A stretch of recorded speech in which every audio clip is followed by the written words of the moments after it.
Hey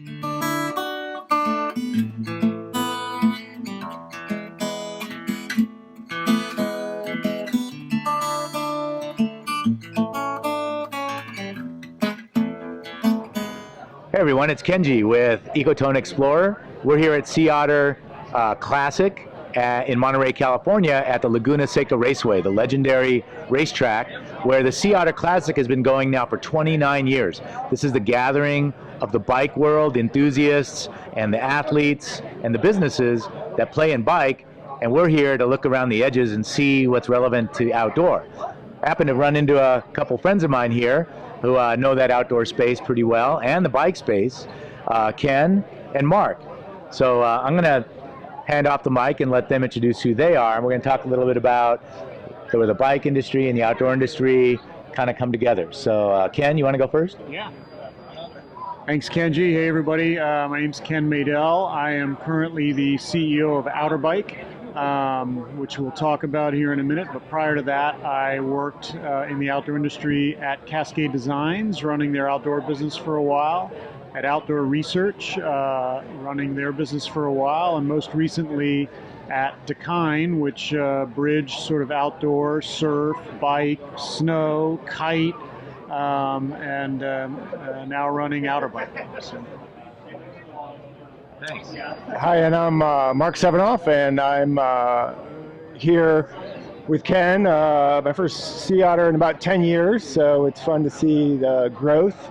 My wife and I own Western Spirit Cycling Adventures based out of Moab, Utah, and we do multi-day mountain bike trips on the public lands throughout the West. So on everything from BLM to Forest Service land to Park Service.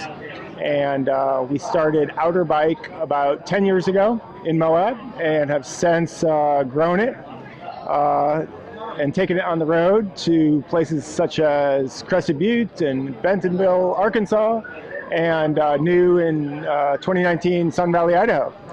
And Outerbike is a consumer demo event. Has some similarities to Sea Otter here, but on a smaller scale in areas, in meccas, you might say, so you can try the best bikes in the best terrain. Well, thanks, Mark, and welcome to the Ecotone Explorer. So one of the reasons we're here at Sea Otter is to look at companies, innovations, trends, and take the pulse of this industry, where across both outdoor and bike, there's this rise in the interest in experiences and people getting out and actually doing stuff.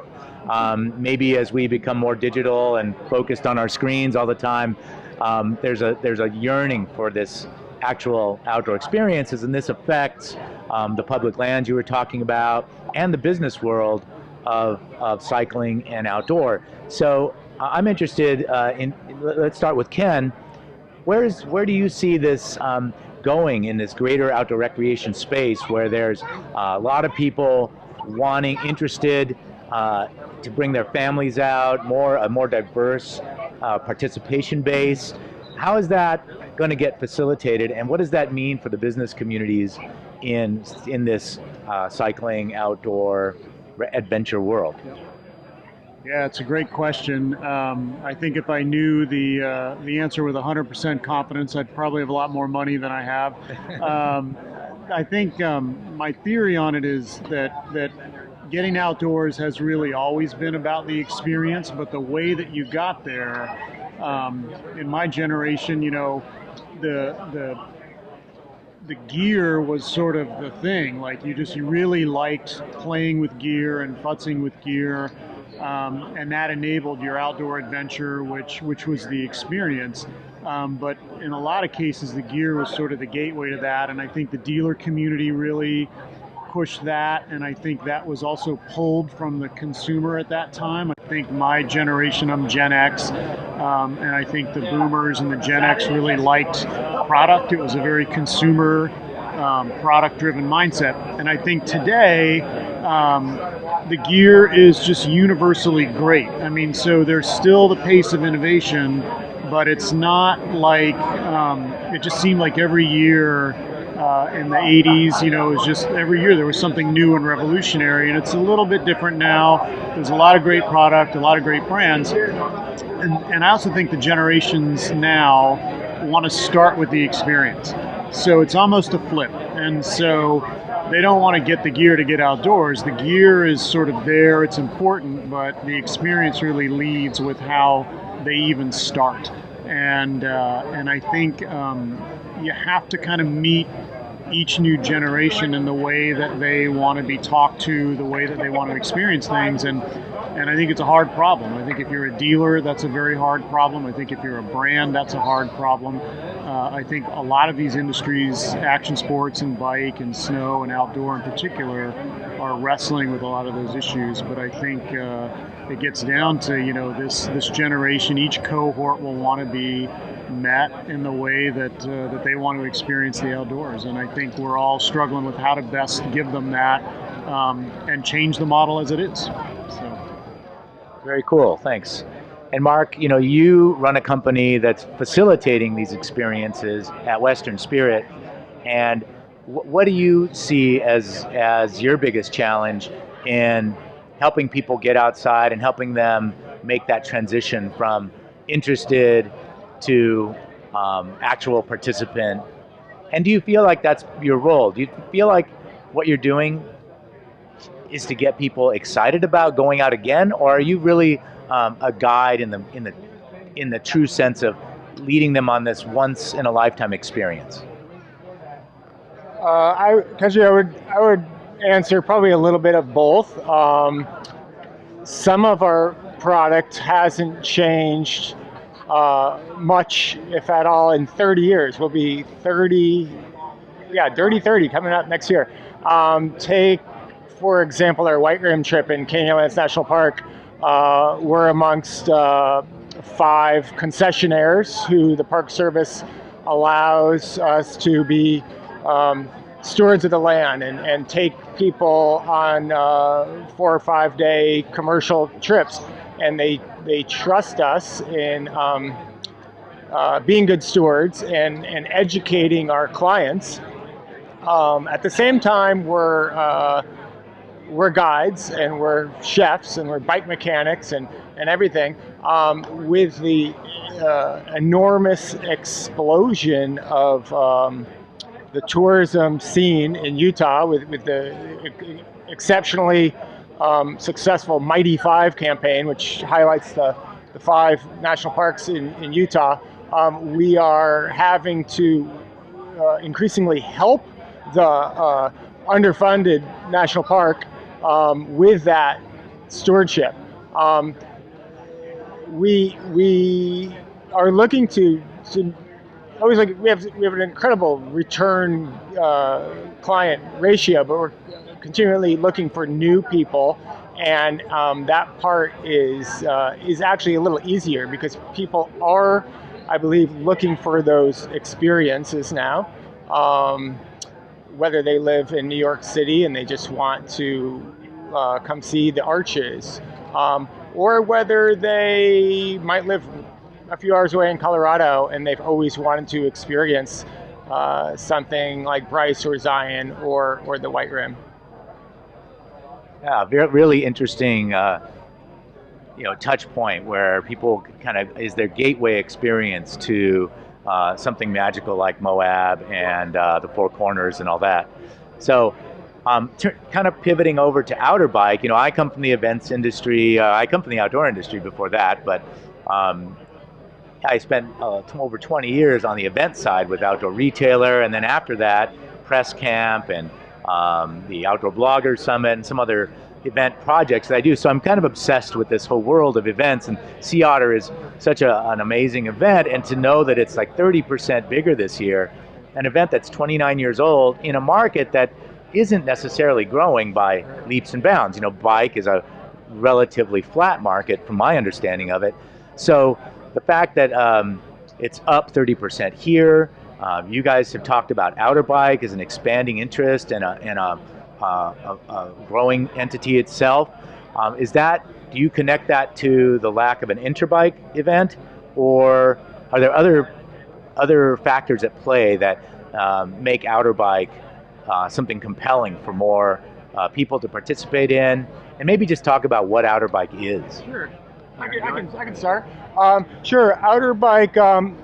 Well, I'll have to give the credit to my wife, Ashley Kornblatt. For many years, we had clients, Western Spirit clients, ask us about Interbike, and they desperately wanted to go. And we would explain it's a dealer-only show, it's a trade show, and yeah, maybe we could sneak in the back door, but it wasn't open to consumers at the time. And her, in her infinite wisdom, realized that many of these companies busted their butts to get big demo fleets ready for Vegas, and then after Vegas, the demo fleets weren't getting used entirely to their best use. They sat around a little bit. So she decided, let's get them up to Moab for a couple weeks later. They're close by. We're only 6-7 hours away. So it was a little bit of a risk the first year, but we pulled it off, and it grew and grew. And fast forward to now, and how the market has changed with many IBDs going away, and of course the direct-to-consumer model. So as the Canyons and the YTs and the Commensals and the and on, the Fazzaris came to market, if you wanted to buy one of those bikes, oftentimes the only place to try it was at a consumer event like an Outerbike. And last time I was at Sea Otter here, the demo portion was very small, and I would argue still to this day, Sea Otter's not really thought of as a demo event, but they are realizing that it's a more popular component. And one of our mottos that we use often is try before you buy, or test the best, or people really want to throw a leg over that bike before they kick down $5,000 to $10,000. Yeah, you got that right. Well, thanks. That's very interesting. And I, being a guy in the market for a good mountain bike, it's a tough call. Yeah. Like, wow, okay, I'm going to drop that. I don't even know if that's a good bike for me, or if I'm going to really love it. Yeah. And so I have had the chance to demo a few bikes, but I didn't realize that was even part of this event. I think of Sea Otter more as kind of a race platform for a lot of athletes, and then the festival kind of grew up around that. Sure. So it's always interesting to hear about how events sort of modify and change over time. Do you feel like Outerbike is going to change because of no Interbike? Is it now? I don't think Outerbike really ever existed in counterpoint to Interbike, even though the name would kind of connotate that. But is there a dynamic now at Outerbike that makes it different, knowing that there's no kind of central trade show in the fall? Yeah, I mean, I'll answer first and I'll pass it to Mark. I think there'll be a little bit of changing and mixing of what the purpose of each of these events are as the consumer preferences change and the brand's needs to engage with the consumers change. I think even in addition to the brands Mark mentioned, which are doing a primarily direct-to-consumer mode, the IBDs aren't going away. They're certainly under pressure, and they can offer one demo experience that's super important. Consumers need to see that. They want to talk to folks who are knowledgeable about the bikes and accessories. But as you get into the higher price point bikes, riding those bikes on actual legit world-class mountain biking trails, I think is going to become an increasingly important part of that experience. As the bikes get better and more expensive, you wouldn't sort of dream of buying a new car without actually taking it for a legit test drive. I think the same thing is happening in bikes. So I think that'll be a part of it. And then I think as the consumers increasingly demand that experience and the brands respond, there'll be a natural, organic B2B component in those conversations. around meeting the consumer in the new way that they want to experience the bikes before they buy them. And but I don't, part that won't change is I think having Outerbike be a very focused event around consumers who are really interested in buying bikes, riding on the best trails. That won't change. I think what we'll see increasingly more of with Outerbike is enlarging the pool of people who are interested in buying bikes at that level. I think as Interbike fades away, I think as the trade sort of reacts to this new consumer, we have a really interesting opportunity to play a meaningful part in growing the number of participants in the sport at that level. And I think, as we were discussing before, I think this new group of consumers wants to start with the experience. They want to start riding in Sun Valley before they decide if they want to buy a bike. And that's a different approach, and I don't know that everybody is going to think like that, but increasingly we're seeing that more and more is they want that experience to start. So, I don't know. Yeah, I think you nailed it, Ken. And honestly, we have it pretty easy. I mean, who wouldn't want to come to Moab in the fall and ride bikes? Whether you're truly shopping for a new bike or not, it's going to get you excited. Or Sun Valley on the solstice, or on and on, Crested Butte, Bentonville. So Interbike, had some detractors because it was in Vegas, and love it or not, people don't necessarily think of Vegas as a place to ride bikes. Sure, there's actually some great riding in Bootleg Canyon, but people, Moab it's not called Mecca for a reason. Well, let's talk a little bit about that. I know only enough to be dangerous, but I know that Moab has been heavily impacted by sort of becoming this world famous place to go mountain biking. Yep. And there's just a massive amount of people, from what I know, that kind of, end up there and they're queuing up to ride the same trails. And so and this is something that is definitely echoed in the outdoor side and I see it in Joshua Tree as an advocate for climbing, just the doubling of visitation in 4 or 5 years, driven a lot in the outdoor world by the rock gyms that are teaching people about climbing, and a lot of them hear about Joshua Tree, and it's only 2.5 hours away from 14 million people between San Diego, Orange County, and LA. So there's this impact on the resource. So in this world of like diminishing funding for public lands management, like what's the path forward here? Are we going to involve more public-private partnerships? Is the industry going to need to invest more in the upkeep and maintenance of our public lands resources and infrastructure, or what are your thoughts on that? Yes and yes. The industry should, invest as much as they can. But we are lucky in many of the places we operate in that there's fantastic trail groups. In Moab, we have Trail Mix. In Crested Butte, we have the Crested Butte Mountain Bike Association. And it's a great time to be alive, to be a mountain biker. There's a lot of exciting things happening, whether it's with IMBA and their newest program, More Trails Close to Home, or with all the smaller clubs out there.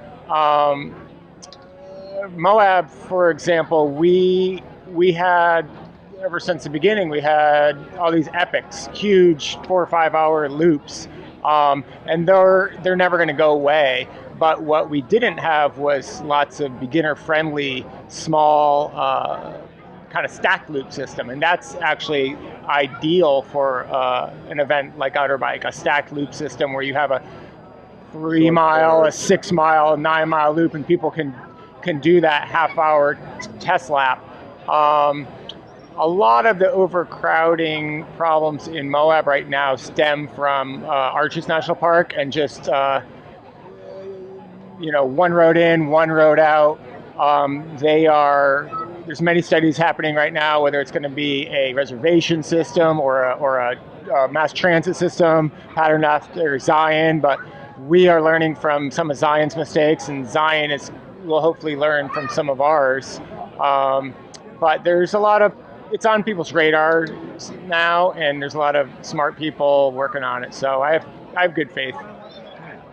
Awesome. You have Yeah, I would say a slightly different perspective around the same issue as the Instagram effect. I think that it comes up a lot in outdoor, a little less in mountain biking, but where you see people with a lot of influential follower lists are going out and taking Instagram worthy photos in the outdoors, and then all of a sudden that becomes the place everybody wants to be. And there's a lot of hand wringing sort of in the press, and people get sort of a little bit upset about that. And I understand that, but I also feel like these are our public lands, right? I mean, they're yours, they're mine, they're so sort far, of they're still on. Yeah, I mean, it's we'll sort of cross our fingers and hope that stays that way.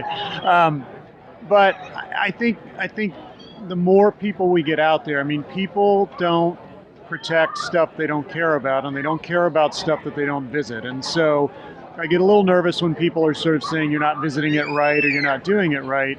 I think that's a chance to engage with those people and show them the trail that's maybe one valley over that's just as pretty, just as Instagram worthy, but is a voyage of discovery. But if the gateway to that is to go to the place that 10,000 of their friends go to start, I think we just have to figure out how to deal with that. And the way we do that is we engage with those people as they get outdoors in a way that was maybe different than we did.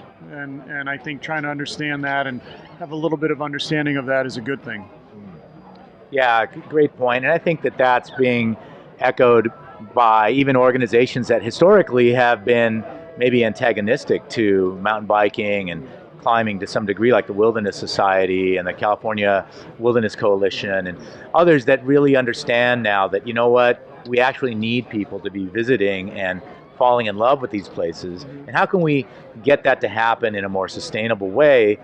And that's the challenge, right? But it's a better challenge than nobody's been there, nobody will go there, therefore nobody cares about it. Therefore, why not just sell it off or get someone else to manage it? And in the climbing world, we deal with that, and that's what the Access Fund does, who I support, I'm on the board of.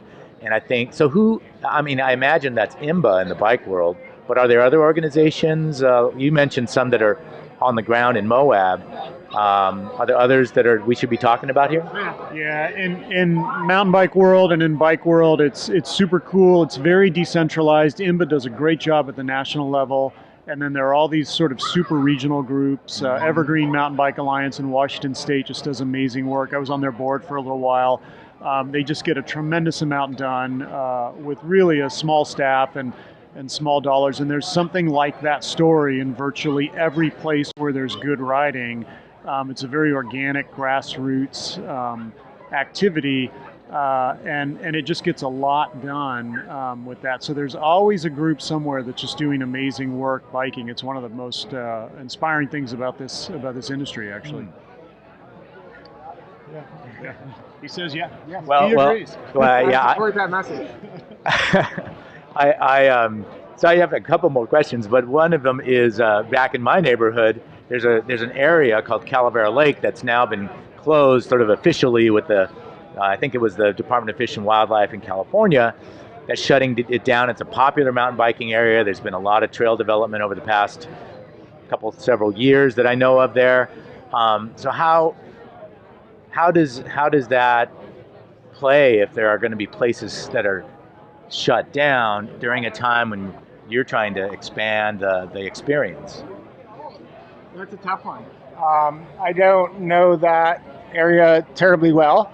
I've read a little bit about that story, and I think the takeaway I got was that the land managers need to realize that the need is there, the need and the want, and if they